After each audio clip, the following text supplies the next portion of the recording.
I'm Chris Glover. Tonight, Toronto gets a bit of a break from the smoke, but officials say we are not in the clear yet. We are expecting a wavering pattern to those smoke plumes across southern Ontario. We're going to be canceling our games for tomorrow.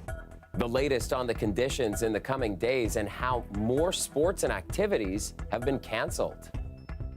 I am the only candidate that can beat Olivia Chow. Olivia Chow does not have what it takes. I wish other candidates will focus the most important issue at hand. Plus, candidates sharpen their attacks on frontrunner Olivia Chow as advance voting gets underway in the city's mayoral by-election. Toronto Blue Shirts won the Stanley Cup in 1914. That's the official banner? That's the banner right there. And we'll get you ready for tonight's third game of the Stanley Cup Finals with a rare behind-the-scenes look at 100 years of hockey history. Thanks for joining us. We're going to begin on the smoke situation because dozens of wildfires are burning in the northern part of Ontario, and wildfire smoke continues to affect the air quality here in Toronto and across large parts of the country. Thomas Dagla has more on how people are coping. In Canada's biggest city, pandemic face masks made a return as the smell of smoke filled the air. I also bought eye drops because I got a really bad headache the other day while being outside. The harmful haze drifting from wildfires, packing an almost invisible punch in Toronto. Though the danger couldn't always be seen, Environment Canada deemed the city's air posed a real risk to health. Poor air quality, it sucks still. Schools prepared for the worst, keeping kids inside for recess. This little one even volunteered to help fight the fires himself. This is the particles that are in it that could be dangerous for their little lungs, so I think an indoor recess isn't going to hurt them. Some ran out to buy an air purifier, leaving certain stores running low on stock. While golfers at the Canadian Open hit the links with those harmful particles lingering all day. The amount that's coming from the wildfires at the moment is just completely overwhelming. Professor Greg Evans monitors the air quality in his backyard and isn't going outside without a mask, based on the pollution he's seeing. About 4 times higher than normal, which is a lot, but it's nowhere near as severe as what Ottawa and Kingston have been experiencing. The national capital got to breathe a little easier with Ottawa's air quality finally improving after smoke blanketed the region for days. All the better now for this track meet. Looks like it's cleared up a lot. It's kind of like a miracle. The air quality may still worsen in Toronto, with forecasters warning of a very high risk to health on Friday. Thomas Dagg, CBC News, Toronto. And anticipating those worsening conditions, the Toronto Soccer Association is canceling its games tomorrow. The zoo is curtailing its hours. Patrick Swadden has details on the smoke's continuing impact. After 3 days of smoke, a glimmer of hope for Toronto. Environment Canada slightly downgrading the air quality forecast earlier today. But don't get too comfortable just yet. It really is just a fraction better. We still are seeing the contaminant levels at a much higher value than they should be, which is what has led to those alerts continuing. And many are listening. Toronto District School Board moving all outdoor activities, including recess, completely indoors and rescheduling athletic events and field trips. If it's due to health concerns, then obviously it's the right thing to do. You know, my son is asthmatic, so preferably I'd want him to be inside. I have bad allergies this morning from it. And it's not just those with underlying conditions. Environment Canada saying older adults and children are at a higher risk from the wildfire smoke. We have canceled our games beginning on Tuesday, yesterday and today, and we've announced that we're going to be canceling our games for tomorrow. Gilly says those cancellations could affect up to 20,000 youth players with the Toronto Soccer Association. But given the smoke, it was a no-brainer. Soccer is a very physically demanding game. It requires players to do a lot of running, and our first priority is always player safety. Toronto Public Health says it's also adjusting some programming, while the city suspended outdoor activities at early learning and childcare centres. But it's not just kids and sports. The Toronto Zoo closing 4 hours early today. We had to balance out guest expectations with ensuring that our staff and our animals were we're, within a safe situation and keeping healthy. The zoo says it will move some, but not all animals inside. But not everybody is jumping to cancel. Organizers with this Saturday's Ride to Conquer Cancer saying they'll decide closer to the event, while Toronto Pearson says operations are not currently impacted by air quality, but the airport says check with your airline as some flights from the U.S. Eastern Seaboard could be affected. Patrick Swan, CBC News, Toronto.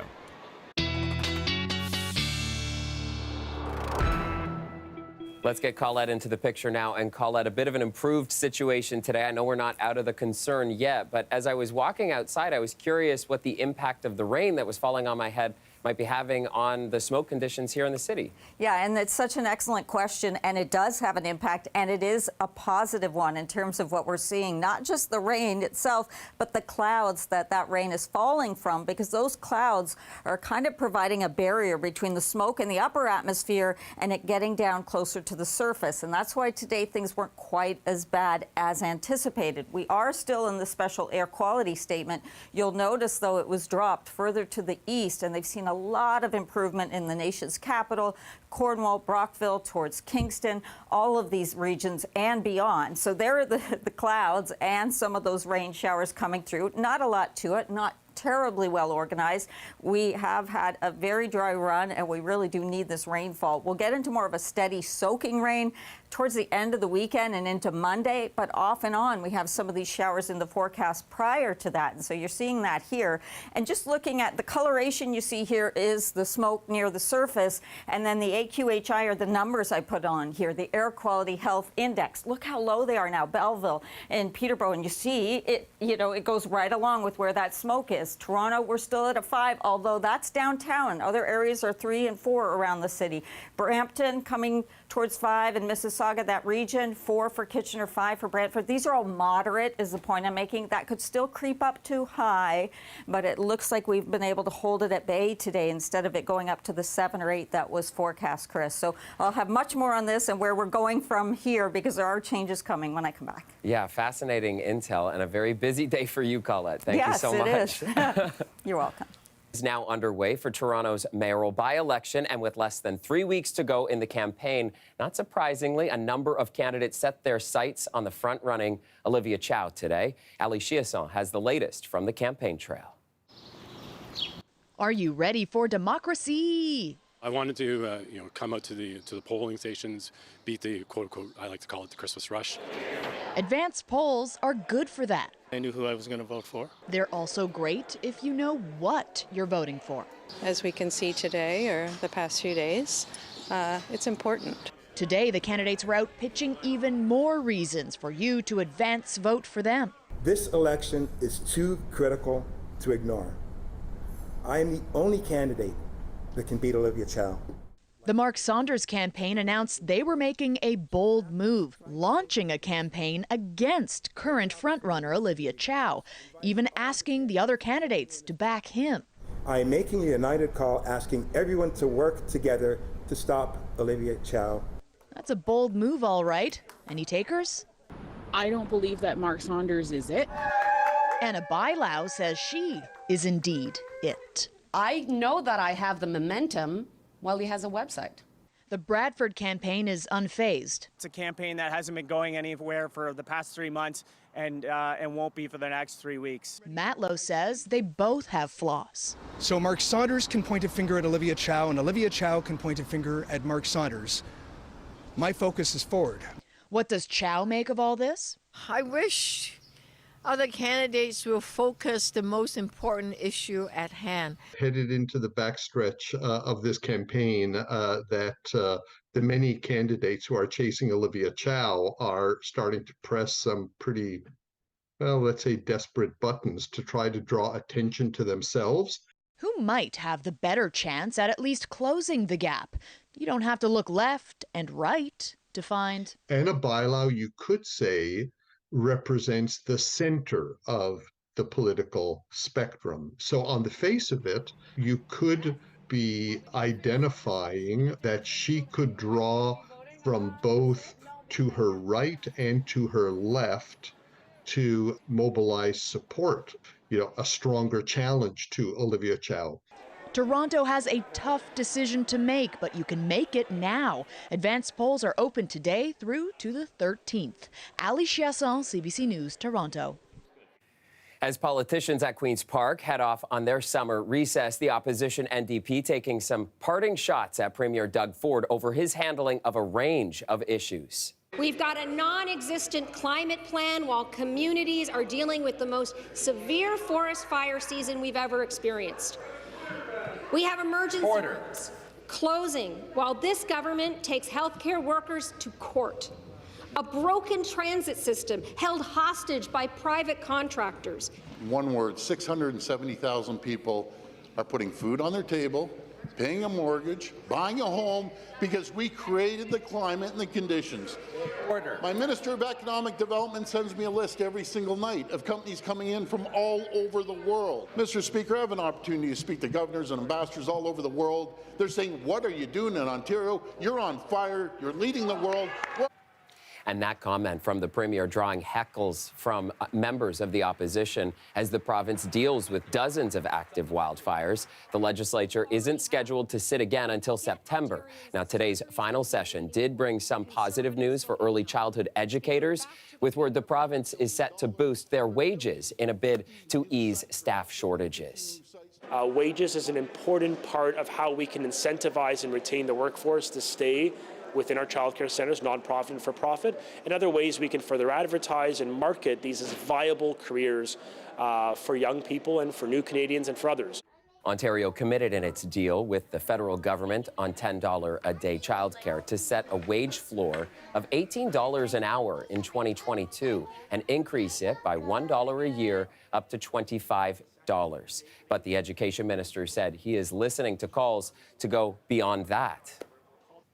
Students at Catholic schools in York Region walked out of class today. They are protesting the York Catholic District School Board's decision to not fly the Pride flag for the month of June. Groups gathered outside schools across the region in bright colors to show where they stand on the matter. Tyler Cheese visited a school in Vaughan to learn more.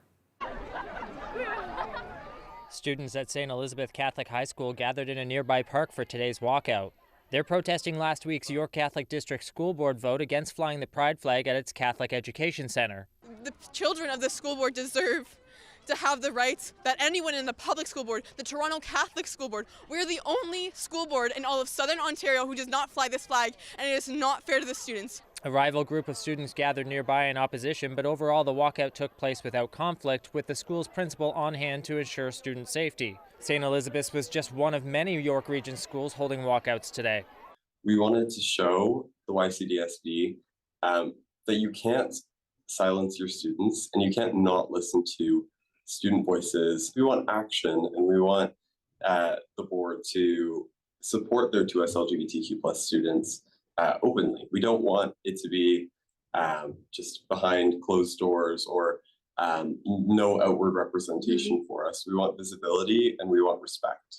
In a statement provided to CBC, the school board did not address the students' concerns, but did say students have the right to peaceful assembly and to protest as they express their opinions. While making the decision last week, the chair of the school board said, "It doesn't align with our Catholic values, and that's fundamentally why I voted against it."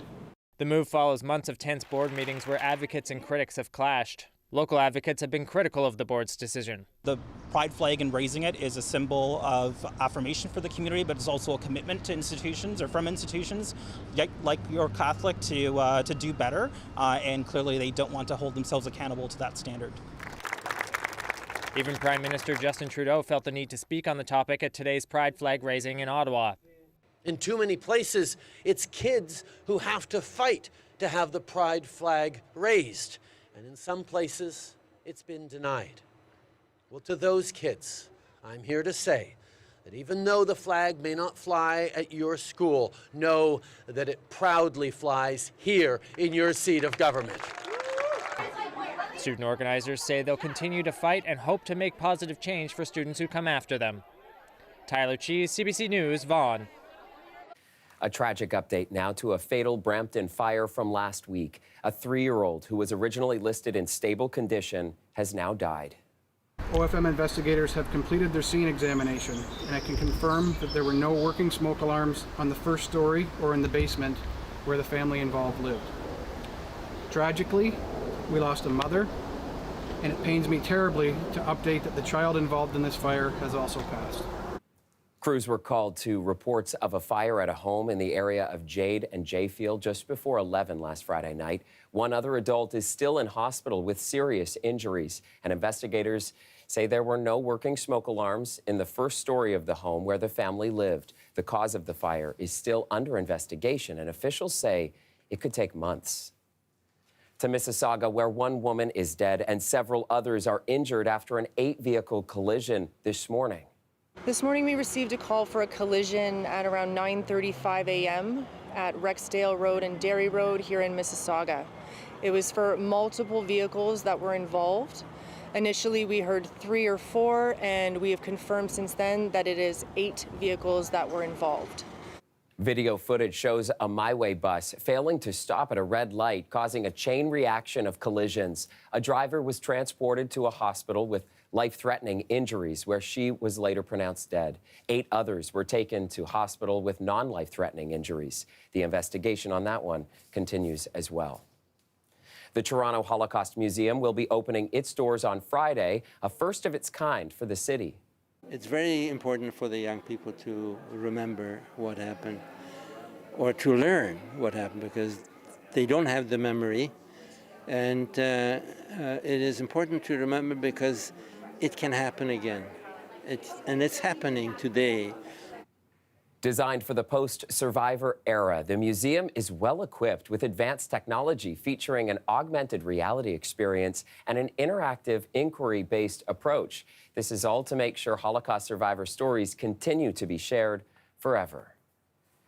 Meals on Wheels programs across the province are starving for volunteers. At Woodgreen Community Services, they worry a lack of people signing up to help will lead to longer wait times and overworked staff. Now they're calling on Torontonians to step up and get involved. Kirthana Sassi-Theron has their story.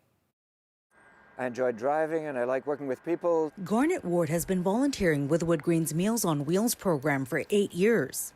I don't take time for a lot of conversation, but just a couple of comments each time, and usually their faces brighten up and they're really happy for the interaction. The organization services vulnerable or elderly people with meals who otherwise couldn't feed themselves. But since the pandemic, Ward's routes have changed.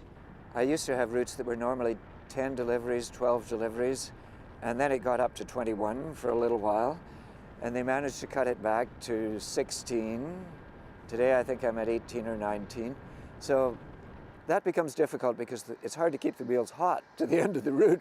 We're experiencing a surge in need for meals and at the same time almost a drought for volunteers. Muroroto says during the pandemic, with people working from home, many were able to volunteer their time. With most heading back to the office and summer vacation coming up, volunteers have been dismal, with Woodgreen resorting to paid staff to take on the roles. With the current economic situation, there's many people in the community who just can't afford takeout anymore. So the lack of volunteers and also the surge in demand really will equate to a slowdown of services, also waitlisting of clients, which we're trying to avoid.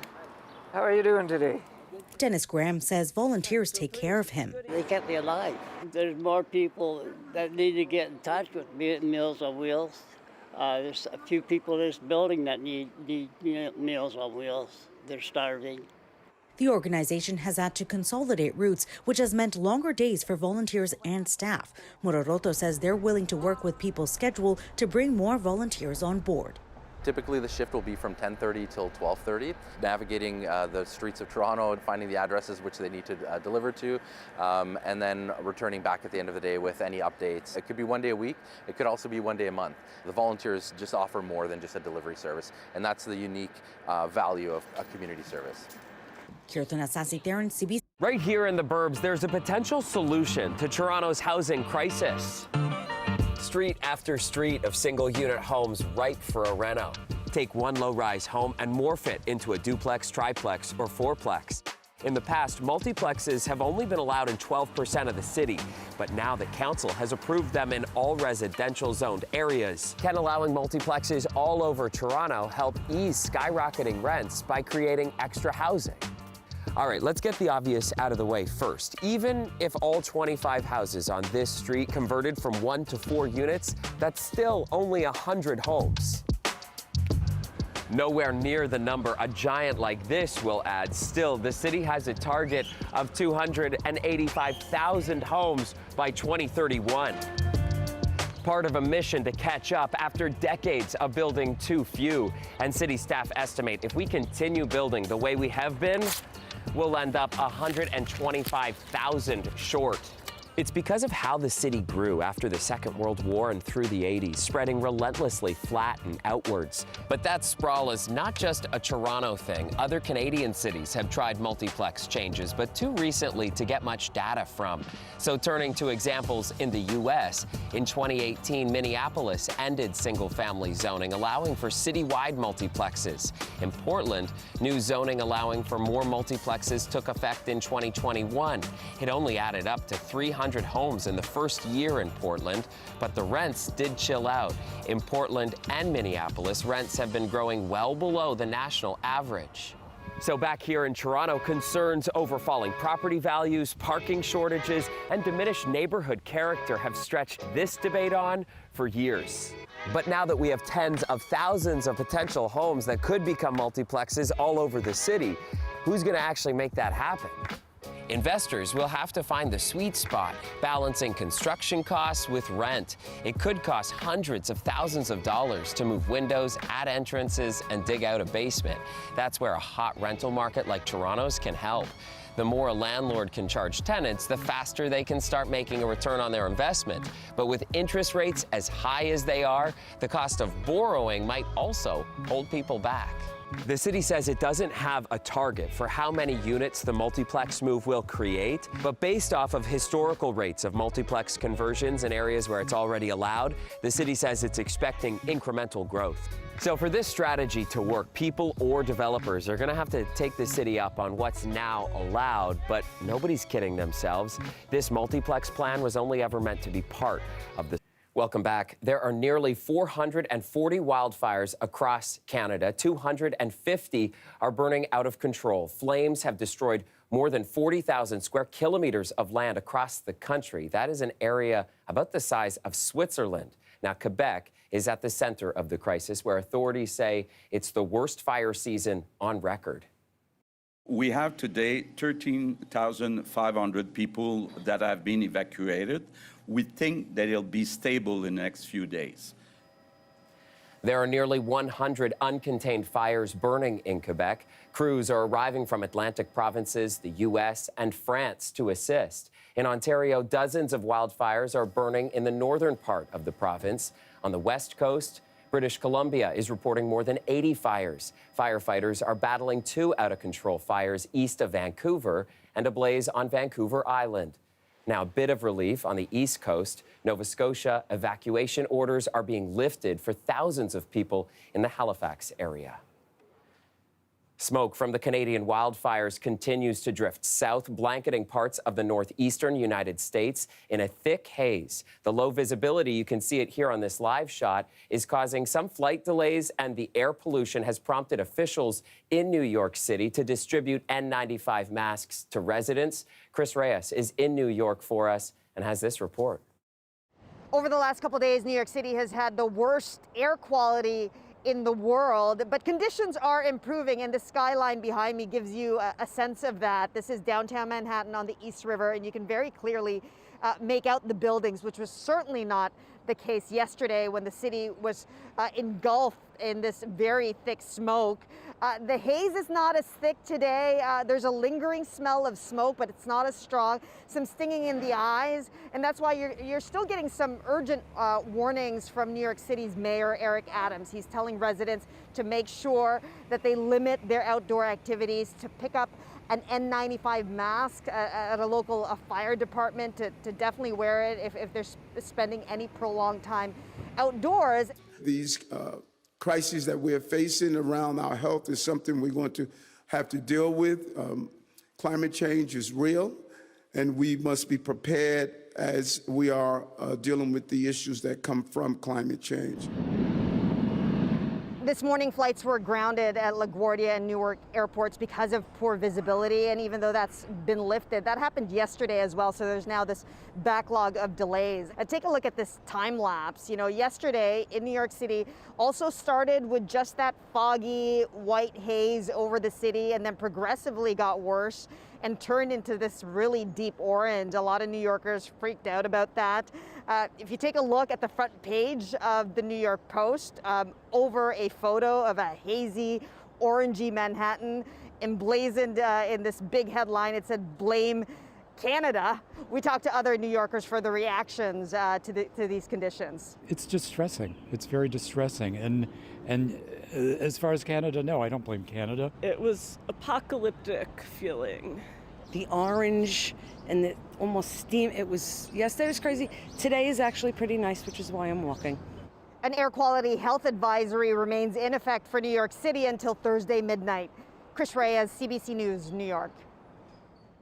So for many cities, the wildfires may be a local crisis, but of course the smoke is traveling far and wide, making it a health concern far beyond the regions that they are burning in. Small particles in the smoke not only irritate the eyes, nose, and throat, they can also affect your heart and lungs. Lauren Pelly finds out how to stay safe when the air around you gets dangerous.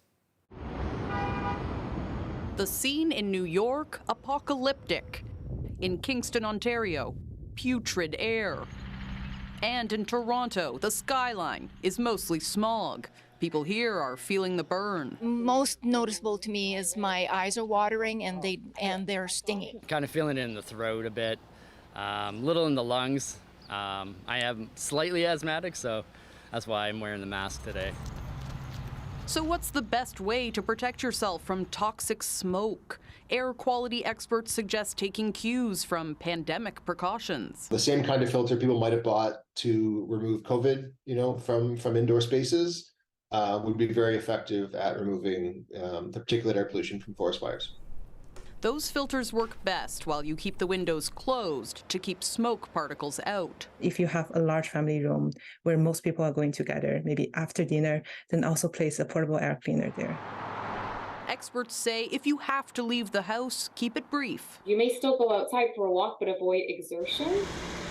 And if you need to work or commute outside for longer periods of time, this respiratory therapist says it is recommended that you protect yourself as much as possible in terms of the air that you're breathing.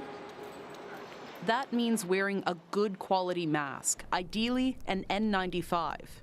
So walk me through. We asked for a refresh on how to wear one. What you do is you put it over your face. Depending on the style of mask, put the straps over your ears, or in this case, behind your head. Tighten around your nose and check for any leaks. Make sure it's a really good tight seal. It's not a perfect solution to the smog, but it does help protect you from being exposed in that environment. Lauren Pelly, CBC News, Toronto.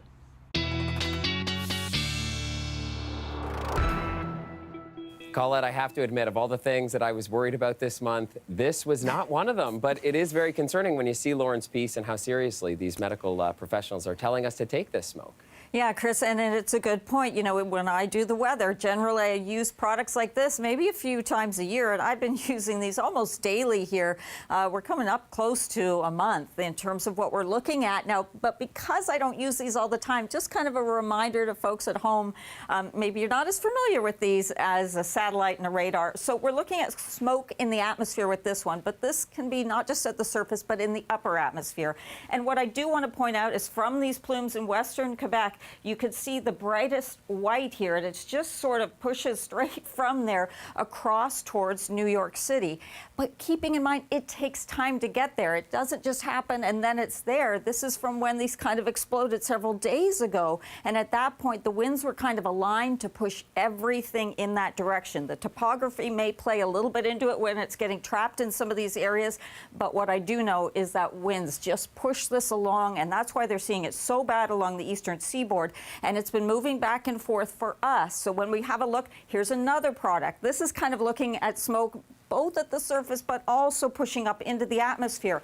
We've had improvement in eastern Ontario today, a lot of improvement on the air quality in Ottawa and Kingston and Cornwall. But look what happens later on tonight into tomorrow morning. The reds, when we get into the reds and oranges, especially purples, that's when it becomes much thicker here and harder to breathe. And we see that moving into southwestern Ontario. And then a shot comes back overnight Friday into Saturday morning towards the GTA. But otherwise, we've had a lot of improvement, and we will see improvement into the weekend because we get a principal change in the wind direction. That is going to help. You've seen some of the air quality statement be lifted in eastern Ontario, and we may see this begin to erode by Environment Canada elsewhere too as we get closer towards the weekend. But the current temperatures, we know it's cool from this cloud deck we're under, but it's helped us too. It's brought up the relative humidity, and along with these rain showers, and kind of helped with keeping some of those fires down in those areas, but also bringing us some showers, and that cloud can protect us and keep some of that smoke, Chris, in the upper atmosphere and not allow it to get at surface level. We do have some rain showers coming back in as we go into tomorrow, but then Saturday looks good. I'll go into more of that with our last hit at the end of the show and our 5-day forecast. For sure, but the headline, I mean, any relief is good relief at this point. Yes, and we have been seeing that. Today was a little better than anticipated, and we'll take that. Yeah, for sure. Thanks, Colette. You're welcome. In honor of National Indigenous History Month, the City of Toronto is launching a new Indigenous Climate Action Grants program. Through this new program, the city is providing grants of up to $20,000 to support local Indigenous communities in undertaking projects and initiatives that help to address the climate emergency and protect the environment. Indigenous community members, grassroots groups, and nonprofit organizations are encouraged to apply. Non-Indigenous nonprofits must have an Indigenous project lead and an Indigenous council to guide the project. The grants will support projects and initiatives that reflect the needs and interests of Indigenous communities while combating the climate crisis. Quebec has passed a law to expand medical assistance in dying. The new law allows people to ask for that assistance before they are incapacitated by a degenerative disease. It also grants access to those with a severe physical impairment resulting in a significant and persistent disability. And it allows the procedure to be performed in several locations besides hospitals or healthcare centers. They include long-term care facilities and funeral homes. Heather Reisman is retiring as head of Indigo in August. She founded what became Canada's biggest book retailer 25 years ago. And that news comes after the resignation of 4 other Indigo board members yesterday. One of those members wrote that she's leaving because of her loss of confidence in board leadership and because of mistreatment. The company has not commented on why the other board members stepped down. As we head to break, here's a look at where the markets closed today. The TSX dropped 41 points, the Dow rose 169 points, and the dollar traded up to just about 75 cents US. We'll be right back. CBC Radio's Metro Morning is interviewing the top candidates in the mayoral race, and host Pia Chattopadhyay spoke with Olivia Chow and started by asking her what her plan is for the city's housing and how that differs from other candidates like Mitzi Hunter and Josh Matlow. The program that we all came out with, it's quite similar, and it's 25, for me, it's 25,000 units of housing, and on top, rent, controlled rental housing, and a good percentage of them affordable. And some of it is deeply affordable, which is a third of the income of the tenants. So let's talk about the TTC, because you've said that you will reverse the cuts. The cuts were made because the TTC is short on money. We'll talk a lot about money in the coming moments, but and ridership is down. So what's your plan to cover those costs? There's not a big piggy bank at City Hall. Well, first, let's bring some of the staff back, because people have a sense that it's, is it safe? Yeah, it is safe, but we need more eyes. The ticket collector, for example, the operator, we need 2. Right now, some lines it's 1, right, in the subway station. So then people have more confidence when they don't have to wait so long. Right now, it's waiting longer because of the cuts. Then more riders coming in generate more revenue. That actually, rather than a downward spiral, we can then bump the service back up. So it is totally doable, and it's political will. And I don't have a car, and I do rely on TTC sometimes. So it's really important. It gets our city moving. So let's invest in it. But one thing, though, it can't go on like this. Maybe because I've been around for a little while. Because in the past, we used to have 70% of the funding coming from the province and the 30% coming from the city. Now it's 100% from the city, which means that it's really hard to maintain good public transit. We'll talk about property taxes in a second, Olivia Chow. But how are you going to cover and pay for the programs that you are promising and the TTC, the housing? It goes beyond that. Bike lanes. How are you going to pay for all of this? Very good question. Let me talk about the approach. People-centered. Let's look at what we need, okay? And then we'll come together and make a decision what are our priorities, what we're going to fund, what we're not going to fund. And then from there, we will then look at alternate source of revenue. I talked about people that are buying luxury homes, $3, $10, $20 million. They can pay a bit more when they buy new homes, okay? And that's only 2% of the sales of homes, right? And because they are the uber rich. And then there are... So that's not going to be a huge source of revenue. No, but it does actually provide quite a few millions.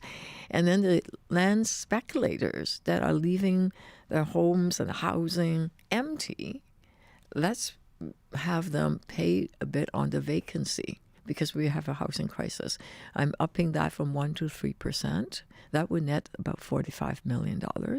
And I'm going to use that money to prevent people from being evicted, to help the homeless, because they're connected, right? So there are other sources of revenue, and the city staff is coming back with a big report on it. And then we go to the federal and provincial government and say, look, partner with us, right? It's not just the City of Toronto, it's 2,000 municipalities across the country through the Canadian Federation of Municipality, FCM, saying collectively, Mr. Trudeau, we need a better deal. We need a funding source that grow with the economy, because what's happening here in Toronto is repeated in Halifax, in Regina, in Winnipeg, in Vancouver, everywhere. So we're all saying the same thing. We need a better deal. Right?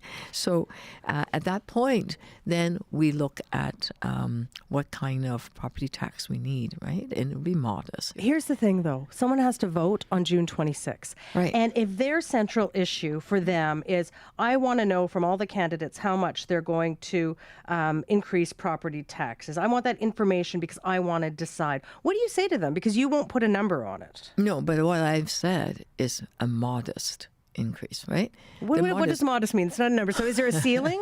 I'm just trying to, like, for the person who's like, look, modest, I might interpret modest one way. Okay, but look at my voting record, okay? I voted for budgets that have always had a modest increase. It was anywhere from I didn't deal with Mr. Tory's budget, but his was 7%, right? And it was always sometimes 3, 4, 5, around that ballpark. It depends. Sometimes it's 0, sometimes it's 4 or 5. Depends on the interest rate, the inflation rate, all of that. It depends on what kind of deal you negotiate with the federal government. There's one other thing. If you set an arbitrary rate, it actually let the federal and the provincial government off the hook. That kind of negotiation didn't work. That's why we have $1 billion budget deficit right now. That kind of negotiation is backwards. Never did it before like that. And it's not working. One of many conversations with the top candidates, but are you still on the fence about who you should vote for this election? We have got you covered. Head to our website to check out how Toronto's top mayoral candidates compare on different election issues. And you can find our interactive page at cbc.ca/Toronto. We'll be right back. The chase for the Stanley Cup continues tonight with Game 3 between the Golden Knights and the Panthers. And the Cup, of course, is central to hockey history. It's sometimes housed at Toronto's Hockey Hall of Fame vault, along with many other pieces. And Greg Ross takes a rare look.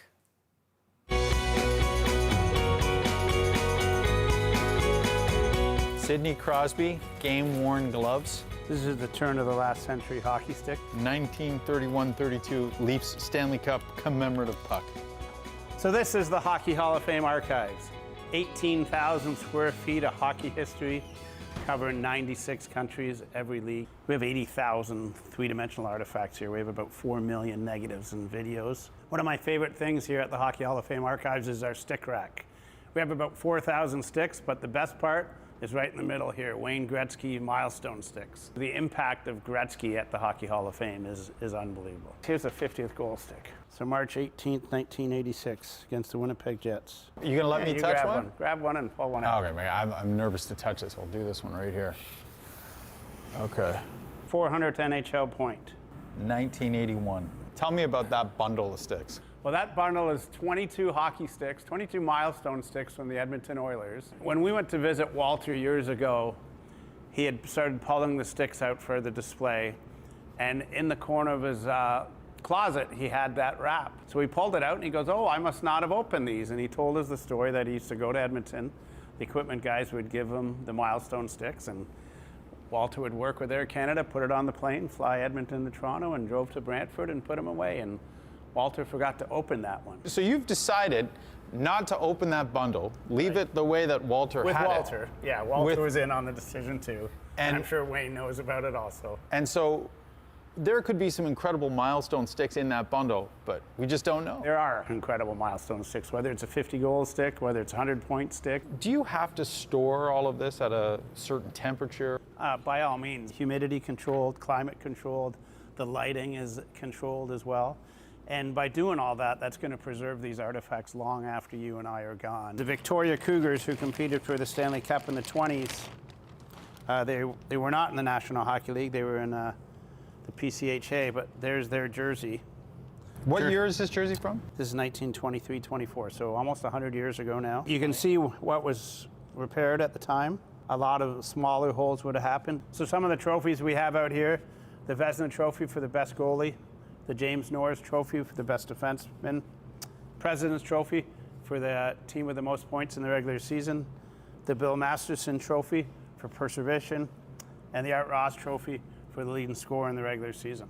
Goalie masks are always huge with hockey fans. You look back to the early days, Jacques Plante was the guy behind the mystery, the aura of what the goalie mask was. When you think in the late 50s, nobody wore a goalie mask until Jacques Plante got hit in a game against the Rangers, and he wouldn't go back on the ice without wearing facial protection. Here's one of Jacques' early masks. Obviously a lot different than today, but there's Jacques' mask when he played in Toronto and Boston. It's come a long way from the early 60s to early 70s, but it really shows how the mask is evolving. Yeah. So then you even jump up to today. Sam Montembeault last week for Team Canada when they won over in Finland, that's his mask that he wore. Sam and every other goalie since has Jacques Plante to thank. You've got like a section for each NHL team. Game-worn Bobby Baun hockey gloves. That's the guy that played, was it in the Stanley Cup final with a broken ankle? That's him. The coach would wear this jacket behind the bench. Correct, yeah. Who wore this? This is Art Duncans, one of the early coaches of the Leafs. And that was what year? He coached from 27 to 31. Florida Panthers in the Stanley Cup final right now. In 1996, they were also in the Stanley Cup final as well. That was the year that, for whatever reason, fans started throwing rats on the ice every time they scored a goal. Yeah, I believe the story goes Scott Mellenby was in the dressing room and saw a rat run through the dressing room and kind of swung at it to get rid of it, and it became kind of their thing. Yeah. They didn't win, but when you were presenting the cup to the Colorado Avalanche, fans were throwing these rats onto the ice. And after the cup was actually presented, myself and Scott North at the time ran back on the ice and grabbed all of these rats off as we figured they were going to be part of hockey history, and here we are now. We all know that players get their day with the cup, But now there's a new tradition that players get their day here at the archives. Back when Sidney Crosby won the Stanley Cup on his day, I was telling him about the archives and that, what we did and what we collected, and he thought it was so cool that he wanted to come. Not only did he come, but the entire Penguins organization came. And from that moment on, each year the Stanley Cup champion, we invite to come for a tour of our archives. But basically we're preserving hockey history. All of that is going to be preserved for eternity. All right, now to some golfers who are trying to make a little bit of history. The RBC Canadian Open teed off today, and the world's best came out swinging. The tournament is taking place at Oakdale Golf and Country Club in North York. Canada's Corey Connors among the leaders after day one, shooting a 5 under 67 in the first round. This year's tournament has been overshadowed by the controversy over the PGA's merger with Saudi Arabia's Live Golf. I don't know about you, Colette, but every time I see them out walking around with all these advisories about the smoke, I'm very concerned for their health. Yeah, I am too, and that's why I'm really glad that we should see improvement as we get towards the weekend. By Saturday, moving day on the golf course, we'll be seeing that air quality really improve. But we've had moments where it's been better, and that's what we're seeing from the cloud cover and some of the scattered showers we have tonight into tomorrow morning. A little bit of wet weather again, that chance coming through, and then just isolated showers into the afternoon. So there's some wet weather, but the really more significant stuff is going to be coming our way as we get towards the end of the weekend. Hopefully after the end of play on Sunday and into Monday. That'll be a soaking rain we need. All right, sounds good. Thanks, Colette, and thank you for watching. Have a great night.